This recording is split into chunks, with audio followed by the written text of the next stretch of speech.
Empat orang dilaporkan meninggal dunia dan belasan luka-luka akibat kecelakaan sebuah dam truk di Jalan Krung Raya Aceh Besar, Laweng, Kabupaten Pidi. Dam truk yang mengangkut puluhan penumpang terguling dan jatuh ke jurang pada Selasa siang 25 April sekitar pukul 13.30 waktu Indonesia Barat. 4 korban meninggal dunia di lokasi dan 30 korban luka-luka merupakan warga desa Balu, Kecamatan Kota Bakti, Kabupaten Pidi.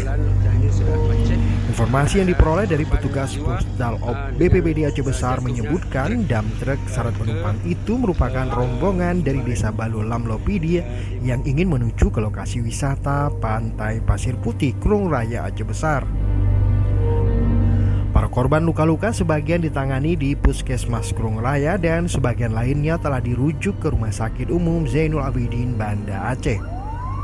4 korban meninggal masing-masing Rehan 14 tahun, Syakban 20 tahun, Abrar 18 tahun, dan Muzibul 45 tahun.